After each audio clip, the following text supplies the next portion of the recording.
Yes, hii ni Mikocheni jijini Dar es Salaam katika viwanja vya Tanzanite ambapo mashindano ya Samia Cup yanafanyika hapa.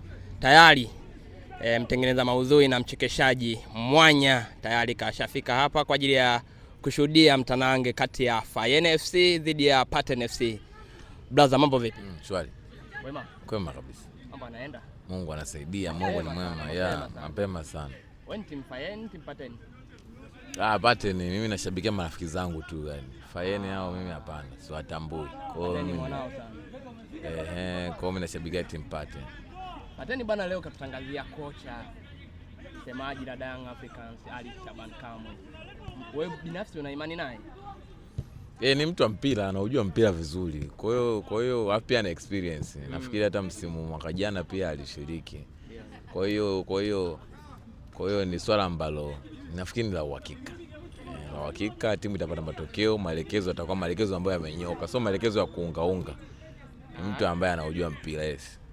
Kwa leo Fayeni wajipange. Wajipange, hata wakijipanga lazima washono, yani wajipange kivipi yani?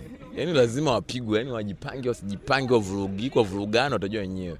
Lazima walie. Lazima wapigwe. Wana bahati mbaya sana kucheza na team Paten. Yes, tukiachana na hilo Mwanya, wewe ni shabiki wa Young Africans na unaona mwenendo wa klabu yako hivi sasa kuelekea dabi ya Kariakoo March mosi katika kiwanja cha New Amani Complex Zanzibar. Binafsi unategemea utakuwa mchezo wa namna gani? Mchezo utakuwa na upande mmoja. Yani mpira swaga wanasema sijui unadunda sijui unafanyaje.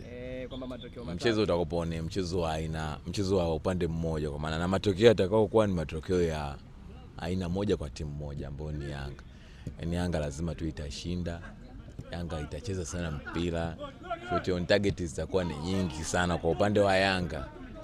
Ni kitu ambacho labda makolo wataweza kuwapiku Yanga ni kadi za njano labda au kadi nyekundu, kwa sababu watakuwa wana hasira, wana jazba, hawaelewani, wagomvi, wanapata.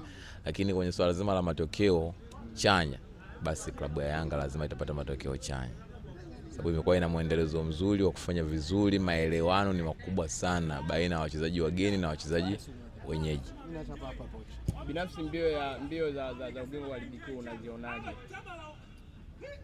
Ni Yanga, of course ni Yanga. Au labda nafasi ya pili tatu ni watajua wenyewe, lakini Yanga hawezi akaacha kuchukua kikombe cha NBC msimu huu. Watu wanamzungumzia sana Alani Okello kutofunga mpaka sasa hivi tangia jiunga na Young Africans. Wewe binafsi unaiona? Sasa masuala ya Okello kufunga yanahusu nini? Wao kufunga, amepewa majukumu ya kufunga ni Depo. Sawa, striker ni Depo. Okello yeye ni mtengeneza mashambulizi, anatokea pembeni. Kwa hiyo wajaji kwamba anatengeneza mashambulizi, atengeneze. Penetration passes zinafanyika, hizo accuracy passes zinafanyika kweli, mikimbio, yani wajaji hivyo, lakini sio eti afunge kivipi sasa? Afunge, mfungaji ni Depo. Wanatakiwa hoji. Alafu msio mna entertain stories za watu ambao hawajui mpira. Msi-entertain wala msizushe hizo stories za hao watu na watu kama sisi. Kwa sababu tunapata tabu ya kuelezea vitu, afu vitu ni vyepesi. Vitu vinaonekana.